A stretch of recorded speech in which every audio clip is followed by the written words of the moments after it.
Shalom, kasih karunia dan damai sejahtera dari Tuhan kita Yesus Kristus ada dalam kehidupan saudara. Kita berjumpa kembali dalam renungan mingguan hari ini Jumat 13 Maret 2026. Renungan didasarkan dari kitab Efesus pasal ke-5 ayat 1 sampai dengan ke-9. Sebelum kita merenungkan kebenaran sabda Tuhan, mari kita menyatukan hati di dalam doa. Bapa dalam surga, kami ucap syukur untuk setiap kebaikan, kemurahan yang Kau nyatakan kepada kami senantiasa. Melalui cara kerja-Mu itulah kami dimampukan untuk terus menjalani dan merayakan kehidupan ini dengan syukur. Kami yakin inilah cinta-Mu yang kekal, yang terus menopang kami, sehingga kami terus melanjutkan dan merayakan hidup ini, dan percaya bahwa kasih-Mu tidak akan pernah terlambat. Kasih-Mu yang tidak pernah terlambat itulah yang hari ini juga kami terima melalui kebenaran sabda-Mu yang hendak kami renungkan bersama. Untuk itu ya Tuhan Yesus, berfirman-Lah, kami siap mendengar dan melakukan kebenaran sabda-Mu. Mampukan kami Tuhan untuk memaknai dari setiap kebenaran firman-Mu dengan baik. Kami yakin kuasa Roh Kudus yang Engkau sendiri ya Tuhan Yesus bekerja di dalam tubuh, jiwa, dan roh kami. Dan kami mohon ampun ya Tuhan Yesus atas setiap dosa dan pelanggaran kami. Hanya di dalam nama dan kuasa-Mu ya Tuhan Yesus, Sang Sumber sabda dan keselamatan, kami naikkan doa ini dengan bersyukur dan percaya. Amin. Efesus pasal ke-5 ayat 1 sampai dengan ke-9, demikian sabda Tuhan. Hidup sebagai anak-anak terang. Sebab itu jadilah penurut-penurut Allah, seperti anak-anak yang kekasih, dan hiduplah di dalam kasih, sebagaimana Kristus Yesus juga telah mengasihi kamu dan telah menyerahkan dirinya untuk kita sebagai persembahan dan korban yang harum bagi Allah. Tetapi percabulan dan rupa-rupa kecemaran atau keserakahan disebut saja pun jangan di antara kamu, sebagaimana sepatutnya bagi orang-orang kudus. Demikian juga perkataan yang kotor, yang kosong, atau yang sembrono, karena hal-hal ini tidak pantas, tetapi sebaliknya, ucapkanlah syukur. Karena ingatlah ini baik-baik, tidak ada orang sundal, orang cemar, atau orang serakah, artinya penyembah berhala yang mendapat bagian di dalam kerajaan Kristus dan Allah. Janganlah kamu disesatkan orang dengan kata-kata yang hampa, karena hal-hal yang demikian mendatangkan murka Allah atas orang-orang durhaka. Sebab itu janganlah kamu berkawan dengan mereka. Memang dahulu kamu adalah kegelapan, tetapi sekarang kamu adalah terang di dalam Tuhan. Sebab itu hiduplah sebagai anak-anak terang. Karena terang hanya berbuahkan kebaikan dan keadilan dan kebenaran. Berbaiklah kita yang merenungkan sabda Tuhan dan berbaiklah kita yang percaya. Hosiana. Amin. Eyang Kakung, Eyang Putri, Bapak Ibu Saudara dan anak-anak, tema renungan mingguan hari ini Jumat 13 Maret 2026 adalah ucapkanlah syukur. Untuk mengucap syukur tentu kita sudah dan sering mengungkapkannya dalam kehidupan. Tapi selalu ada tantangan untuk bisa bersyukur sebelum mengucap syukur. Karena mengucap syukur tentu dilandasi atas refleksi yang kita bangun. Lebih jika kemudian refleksi itu tumbuh atau bersumber atau berasal dari hal yang tidak menyenangkan dalam diri kita. Tentu ini tidak gampang. Dalam situasi yang tadi yang saya mengatakan tidak gampang, karena selalu ada dua pilihan, antara menikmati hidup dan merayakannya sehingga sampai dengan bersyukur, atau kemudian menyesali hidup, atau menyalahkan, atau mencari kambing hitam, dan kemudian bukan mengucap syukur, tapi misuh-misuh. Antara misuh dan mengucap syukur, itulah kehidupan dalam diri kita. Tidak ada ruang kemudian disebut dengan atau di tengah-tengahnya. Mungkin yang kita lakukan adalah justru sumpah serapah atau misuh itu sendiri. Karena gampang sekali ketika dalam keadaan yang emosional, keadaan di mana sesuatu itu yang terjadi malah yang tidak kita harapkan malah terjadi, kita akan meledak-ledak. Tapi teks yang hari ini kita renungkan bukan soal kata, tapi soal kasih. soal berkat, soal memaknai, soal berjumpa dengan berbagai peristiwa yang disebutkan jika kita perhatikan secara khusus di ayat yang ke-9. Karena terang hanya berbuahkan kebaikan dan keadilan dan kebenaran. Soal terang, artinya dalam segala hal yang terjadi dalam kehidupan kita, apakah terang itu hadir di sisi-sisi gelap kehidupan kita? Sisi gelap ya keduka citaan, sisi gelap ya mungkin kegagalan, sisi gelap mungkin saja soal ekonomi, soal tidak keberhasilan, dan lain sebagainya. Apakah terang itu memancar dalam diri kita? Sehingga kembali, pertanyaan terang itulah yang hari ini kita lihat kembali dalam diri kita.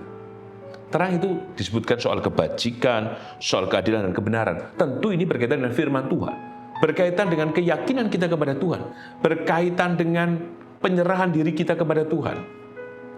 Jika itu tidak hidup dalam diri kita, maka yakinlah tadi yang disebut dengan misuh-misuh, disebut dengan tadi bicara dengan emosional. Seperti kita perhatikan secara khusus di ayat keempat. Demikianlah juga perkataan yang kotor, yang kosong, atau yang sembrono. Kan hal ini tidak pantas. Yang tadi, hal yang tidak perlu, yang kosong, yang sembrono. Bahkan mungkin bukan dalam rangka misuh, tapi karena biasa kemudian latah. Jadi bicara porno, bicara kotor, seperti menjadi sambal atau kecap, atau rasanya kurang asin ditambahi dalam kehidupan. Sehingga menjadi karakter hidup, menjadi ciri hidupnya. Oh, wong kaya senang misuh. Atau kemudian berkata-kata kotor, kita bisa menandai, oh, saya yakin di antara kita akan bisa hati-hati dengan dia.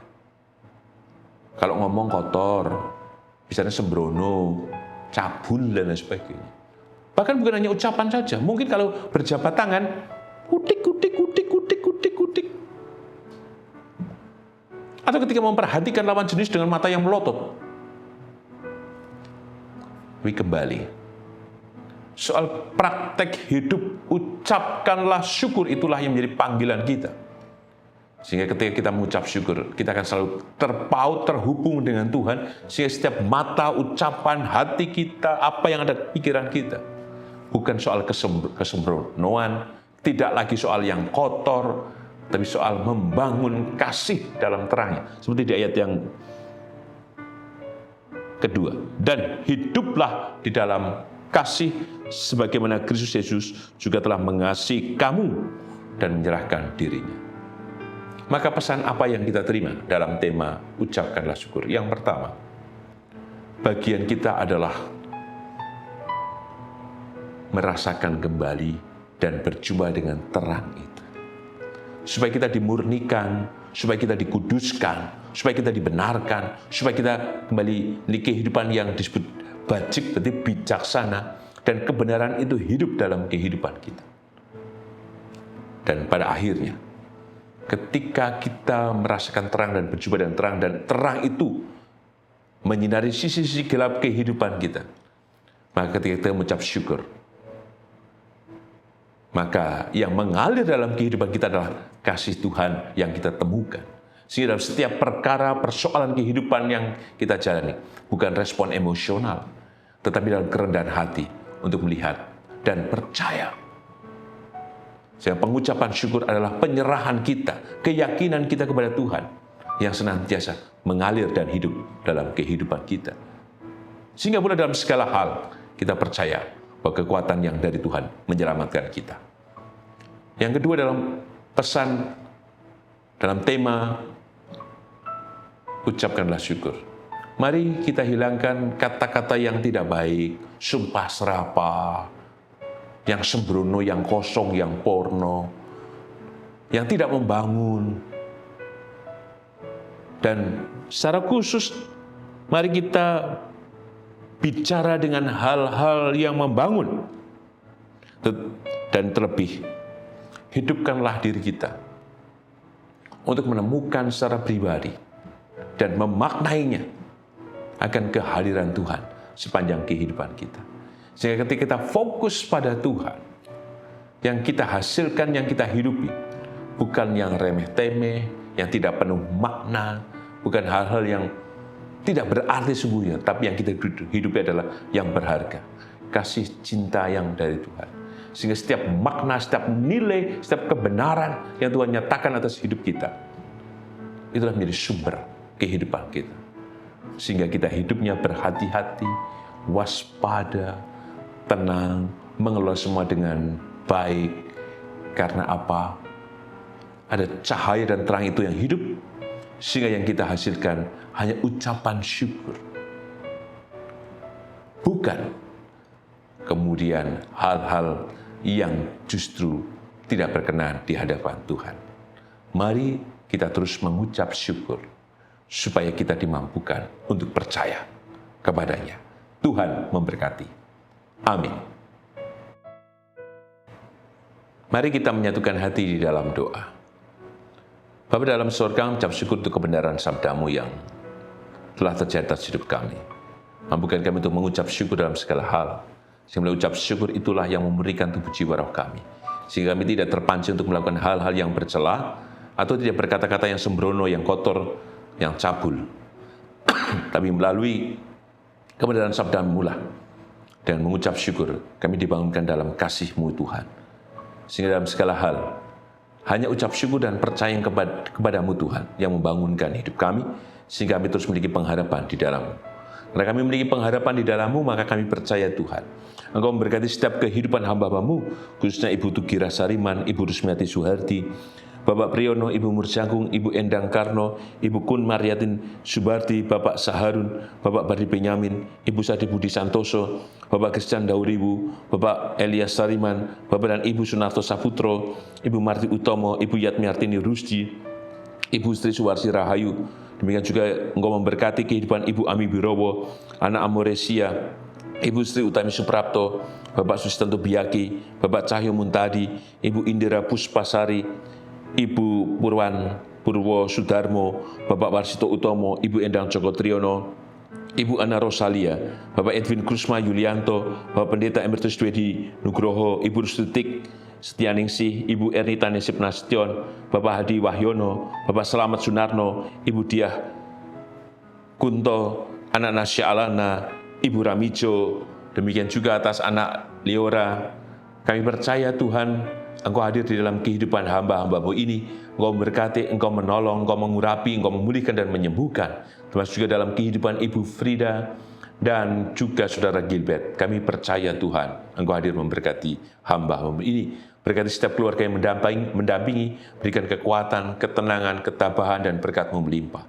Berkati kami Tuhan semuanya, dalam segala hal yang kami tangguh, dalam segala hal yang kami harapkan. Engkau hadir memberkati kami secara pribadi, memberkati rumah tangga kami, memulihkan kondisi ekonomi kami, memulihkan damai melalui damai sejahtera-Mu Tuhan, setiap kehidupan rumah tangga kami.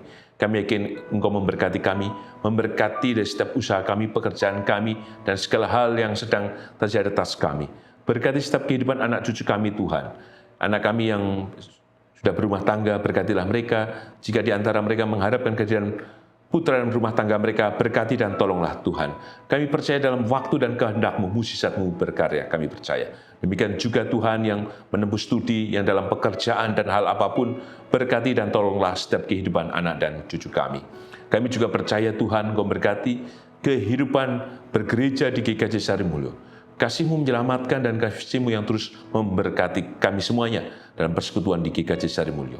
Berkati bangsa dan negara kami Indonesia Tuhan, dalam kasih dan rahmat-Mu yang menyelamatkan. Demikian juga Tuhan untuk perdamaian dunia, terjadi perang di mana-mana Tuhan. Kami yakin kasih dan kemurahan-Mu Tuhan menyelamatkan bumi ini. Kami yakin Tuhan, Engkau tidak berkenan kehancuran bumi terjadi Tuhan. Maka biarlah mulai kasih dan kemurahan-Mu saja Tuhan. Mukjizat-Mu berkarya, supaya peperangan di beberapa tempat Tuhan, Engkau hentikan oleh kuasa-Mu dan berkat-Mu yang memulihkan. Inilah doa kami ya Tuhan Yesus, yang kami naikkan dengan percaya hanya dalam nama dan kuasa-Mu, dan di dalam-Mu kami berserah, bersyukur, dan percaya. Amin. Tuhan Yesus memberkati Eyang Kakung, Eyang Putri, Bapak Ibu Saudara, dan anak-anak kini dan selamanya. Amin.